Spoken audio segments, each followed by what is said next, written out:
Afternoon, everyone. Welcome to my PeanA BAttE Jam sessions. I'm your host, Kurt Jones, and on this show, we discuss the big and small achievements of ordinary but extraordinary people and celebrating their success. So today we have on the show Clay, or Claybourne, and then we're going to discuss one of his many achievements. How are you doing, Clay? I'm absolutely wonderful, and may I just take the time to say thank you for inviting me. Welcome. I think I count it a privilege to be here and share in that which you want to take to the world. I think what you're doing is really great, and I think when you contacted me initially, I did share with you that I'd love to be part of the show, and in as much as you are focusing on ordinary and extraordinary people, I think you should count yourself in that category, because you're doing an amazing job and something really great for us. No more. Thanks a lot, man. I really appreciate it. Well, welcome to the show once again, and I hope you have fun in this particular session. Yeah. So I know you have many achievements, many accomplishments, and you're an entrepreneur as well. Yes. But for now, let's focus on what's behind me. Should have been in front because it's very important. But tell us about the DeafTouch. What is DeafTouch? I'd love to get to DeafTouch immediately. Okay. But before I get to DeafTouch, you obviously need to understand the journey a little bit before we are able to touch on DeafTouch. Okay. So the journey begins with my creator, All right. who is my source of life.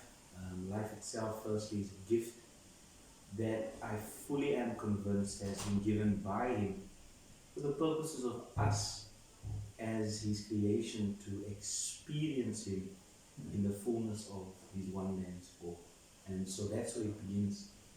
In understanding who your creator is, you get to understand who you are, you find your identity. And once you find your identity, which is that you are a son of this amazing creator, you also come to discover your purpose, your why. Okay.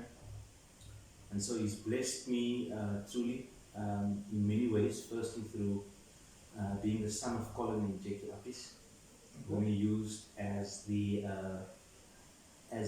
vehicles through which he sought to bring me to the earth. Along this journey, I also was given an amazing helpmate, bone of my bone, flesh of my flesh, named Appice. And so from that beautiful union, we also have amazing seed that we're planting in the earth in the form of Joshua, Chloe, as well as Israel. Hey, cool names. And then that brings us to DeafTouch. Hey, okay, hey. That's so cool, So man. DeafTouch is just one of those many gifts that God has graciously given me for my journey in this earth. And so, yes, I'm glad we're here to discuss DeafTouch. I hope on another day I can discuss my creator more, my family more. But for the purposes of the show, yes, DeafTouch. Cool stuff. There will be time for that other topic as well. Awesome. Most definitely there will be time for that, because that's the ultimate importance. Awesome. So, cool stuff. How did you come up with the idea of DeafTouch?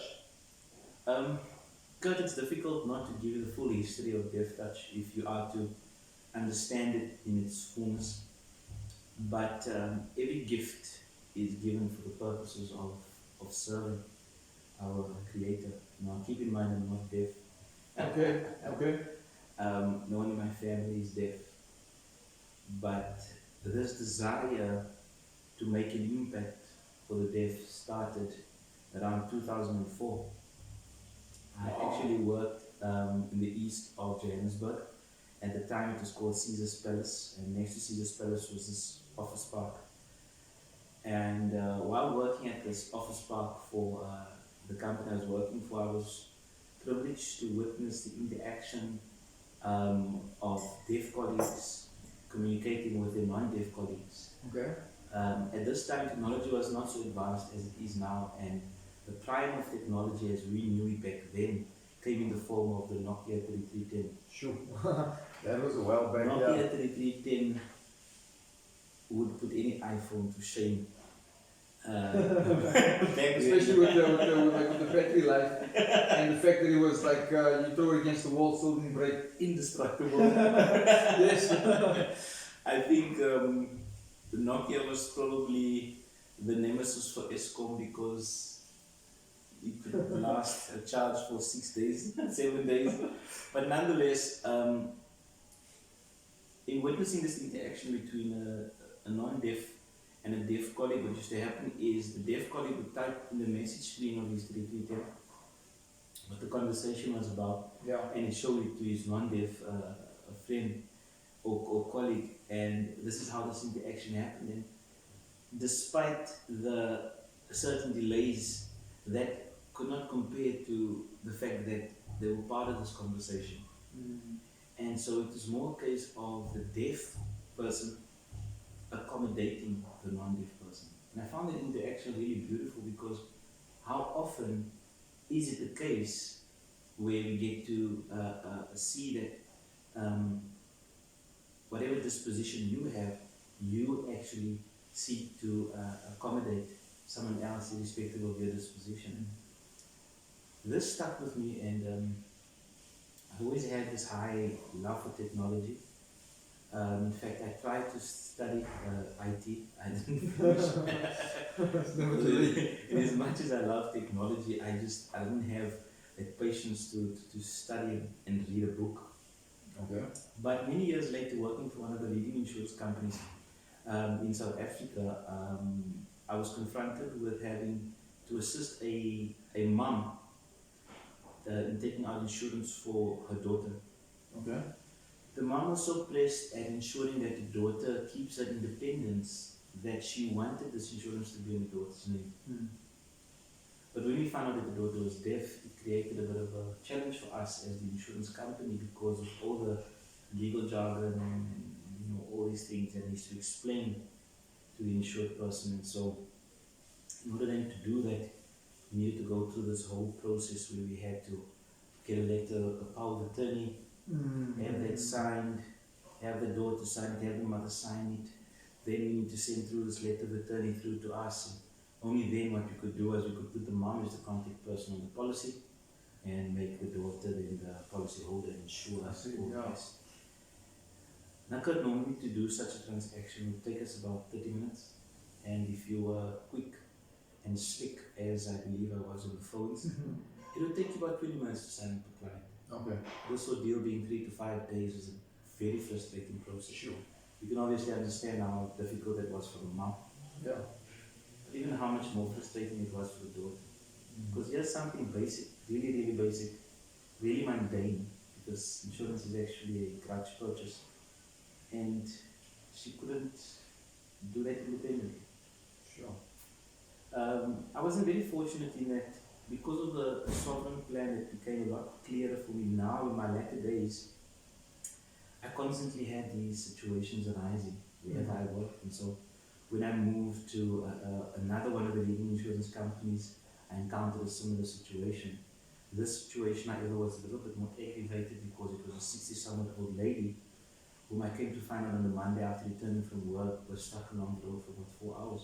Sure. Because the normal mode of communication between herself and her husband was broken and she couldn't get a hold of him. Now she's got this insurance service which is roadside assistance, and she couldn't call the insurer that she's paying who's giving her the service. Wow. And when I found out that, I was really disheartened, and I think that just continued to build up this momentum in me to actually act upon it. And so back in 2016, I moved to another one of the leading insurance companies. So you like insurance? I'm getting the trend now. You like insurance? You're getting the trend now. And so what I witnessed, Kurt, was this amazing interaction between two deaf boys. What is beautiful about that interaction is that they were dressed in the latest fashion. Jordans, skinny jeans. Kanye just released that cheap series of t-shirts with the holes in it. You pay thousands of rands for it to get a Okay. holy t-shirt. You could have just gone to church for that, but it's Okay. great. But they also had the latest cell phones, iPhones, and they had earphones. And what I couldn't understand is that these deaf boys have earphones, the latest technology, but they're deaf. Sure. Because I was commuting on the Gautrain at the time, because this is where I witnessed this interaction, I was taken aback to how challenging it actually was for me to learn how to use this Gautrain system fluently. Not only the train, but the bus system and everything. Because it takes a lot of asking of questions and guidance and all the rest. And there were these two boys that understood the system. Sure. But more than that, I was just intrigued by the way they were interacting with one another, and they were speaking a language that I couldn't understand. So after looking at them for a while, I started to feel so excluded, so left out, because whatever they were talking about just seemed so interesting. So I got off the train eventually at Centurion. They also got off the train in Centurion. I went to top up my card and they left the station. Upon topping up my card, I left, went to the bus, got onto the bus, and here they were again. Man,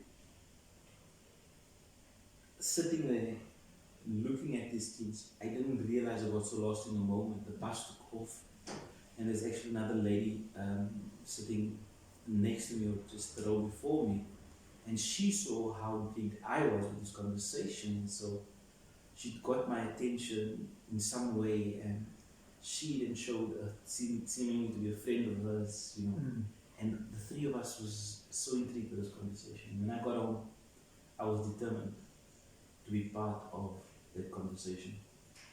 Great. And years later, it's actually that moment that defined our vision, which was to connect the world to the deaf. Because it's not, they don't have the problem. We have the problem. And unfortunately, being deaf, you've been defined as disabled, which you should never do, just FYI, because it's not a disability, it's actually an ability, and we lack inability to speak that language, and so we are the ones that's got the problem, not them. And so we need to connect to them. Sure. And so in doing so, Kurt, we just create a more inclusive conversation that just unites us as a people. Wow. That's DeafTouch in a nutshell. In a nutshell, I see. Well, it's a very interesting story. It took us back from the beginning, actually, till the point where you are now. Yeah. All right. Tell me, Clay, are you working alone on this project? So DeafTouch is actually introducing quite a few new methodologies to the business world. So I'm not alone. There's a saying in the entrepreneurial game, but specifically I would this term, it's not my own, but it's more linked to the South African context or ecosystem. It says it takes an ecosystem to raise a startup, much like it takes a village to raise a child, which is an African problem. And so the saying I attributed to the South African ecosystem of startups. So we're not alone. We've had amazing help from so many people. But starting in-house, we have a CSO, a Chief Spiritual Officer. He's responsible for spiritual strategy and alignment. His name is Gavin Duplessis. He's with me in it. Okay. The company was founded along with my mom and my dad. Hey, cool, family business. They were in fact the very first investors in the business. Okay. My dad, before his passing, he was our CFO. Okay. And he gave us the accounting and that whole financial influence assistance and all the rest. And then what we're introducing into the startup space is we have other startups fulfilling our executive roles and positions. So as opposed to having a FO. We have a startup, A&R accounting services that assists us with that in partnership with a wonderful program that we are part of called SME.Tax. Okay. Our marketing is fulfilled by African Collision, Okay. and that's led by a wonderful lady by the name of PeanA BAttE. Our technology, our CIO and CTO positions and roles are fulfilled by RGB Technologies and Matera Technologies. They are SMEs in the IT space, both developer, networking, support, etc. And then we also have our HR role that is fulfilled by Bounty Grace, All right. and that's led by Shalina Adolf. So we are not alone in this. It would be impossible if for us to be where we are right now if we embark on this journey alone. And so God has made this amazing ecosystem for us to grow. And so we are supported also by 22 on Sloan, by the Innovation Hub, by the Think Room. Okay. You. It's a big family of DeafTouch, eh? It's an amazing family that we've come to know that really is out to support us. Like I said, it's SME.Tax as well, the Deaf Empowerment Firm. Okay. I think there's some names I might be leaving out, so if this video goes viral, when you guys go viral, I'm really sorry if I left your name out, but I'll make sure that I get all those names to you, so that you can maybe edit them in the description so they can check it out. Yes, but to answer the question in simple terms, I'm not alone. I would never be able to do this on my own. God has really given me an amazing group of people and companies that have just been truly awesome in supporting this this goal, this vision. Not obviously forgetting my wife, my kids, like I said, my friends. I have amazing friends that have always just kept on spurring me on, even when the decision to step out into the business world wasn't easy. I had a great amount of friends and community that supported me in ensuring that I make this possible for the deaf community. That's super cool. I have one of my personal favorite questions. Like you're an entrepreneur, you have this startup, or it's probably ongoing for a while now, and I'm sure you have other events that you participate in, that you attend, meetings. A few nights ago when I called you, you said no, you got some shut eye only now for like a few hours, and you have to be back up again. So all of these things, being an entrepreneur, being a family man, how do you balance your life? Let me start by answering that question with a term that is all encompassing. It's called grace. All right. For a very long time, Kurt, I never fully understood this creator, how he works, never understood his word, never understood a lot of things. And so I had this zeal and this passion to make a difference and impact in the world. And so what happened was in 2014, being frustrated by the certain limitations in the environment that I found myself in insurance. Once again. I actually resigned. I resigned in a bet with a very good friend of mine, Tulisa. Big up Tulisa. There you go. And what happened was we were having a conversation, sharing our frustrations. And as much as it was frustrations about our jobs, it was really just more frustrations about the fact that we knew deep down that we were called for bigger things. And that's what the conversation centered around, and how it ended was on a little wager that whoever between the two of us used to resign first, the loser will buy a ocean basket platter for one. And so there was a third party in the conversation. I just can't remember 100% who it was. But as Tulisa turned around to speak to the other third party, I got up, went to my place, and I resigned. Wow.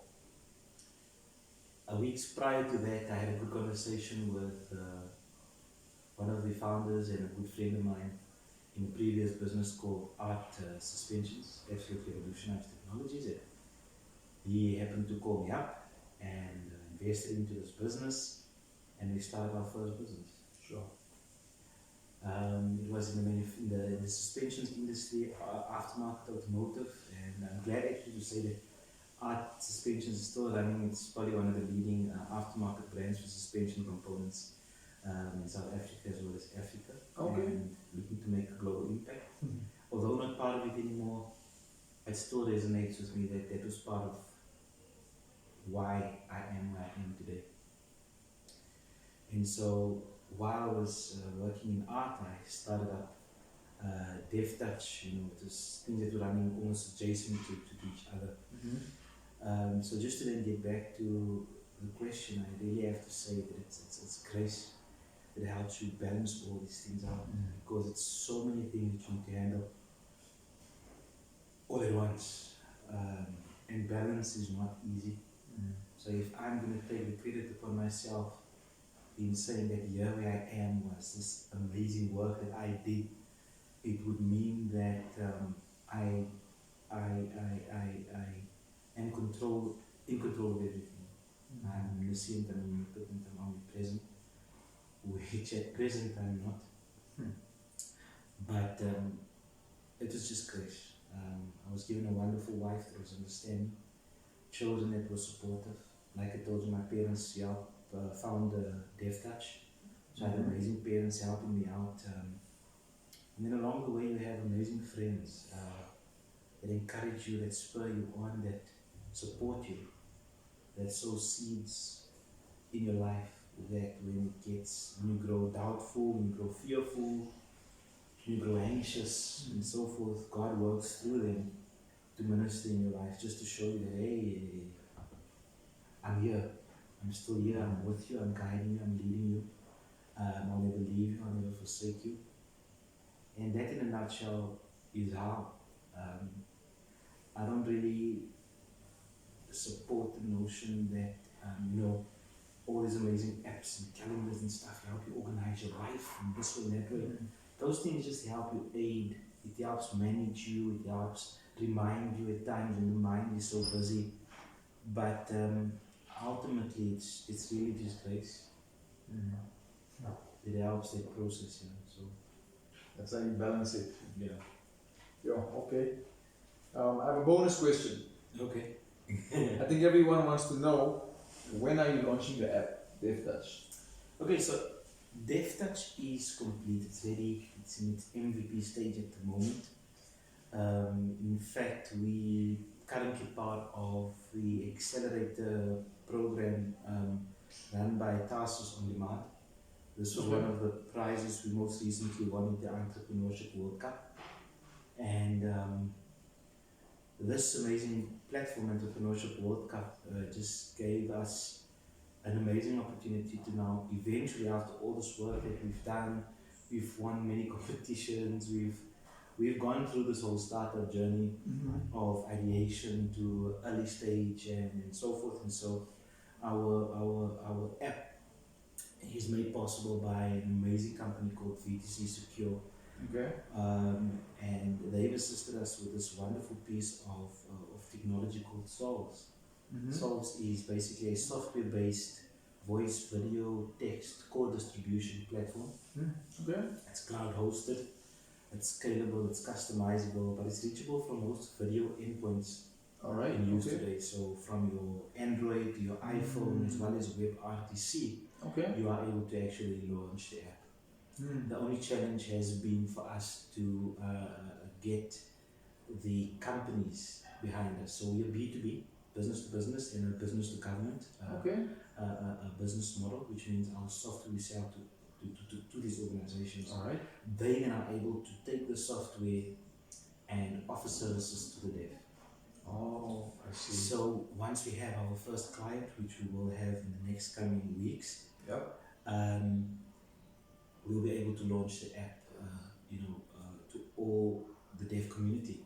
That means that they'll just go to the App Store, download the DeafTouch app onto their phones, and use a video-based dialer All right. Okay. Okay, and from the app, they are then able to reach out to these services. On the other end of that call will be a sign language consultant. Wow. Right? Okay. And this whole call happens in real time video because sign language is the language in which they communicate. Okay. Right, so yes, the app is ready, MVP is ready. We are about to launch with a few companies very soon. Cool. And yes, before the turn of, I would say, before the turn of 2021, we'll have DeafTouch up and live. That's so cool, man. Clay, I want to thank you for being on the show. This was so awesome. And all the best with your future ventures, man. Thank you so much, Kurt. Thank you so much, Kurt, to you and PeanA BAttE Jam. In Thanks fact, a lot, man. we had a conversation and I said to you, it's PeanA BAttE. PeanA BAttE It's Jam. PeanA So BAttE yes, Jam, I'll have the spelling in the description on the channel. You can have a look there. Yeah, And yes, thanks a lot for being on the show, man. I hope you enjoyed the session. I did. And hope you enjoyed the sandwiches as well. PeanA BAttE Jam sandwiches. Thank you so much. Awesome. Thank you so much. And that's it, folks. Until my next session, stay hopeful, stay peaceful, and God bless.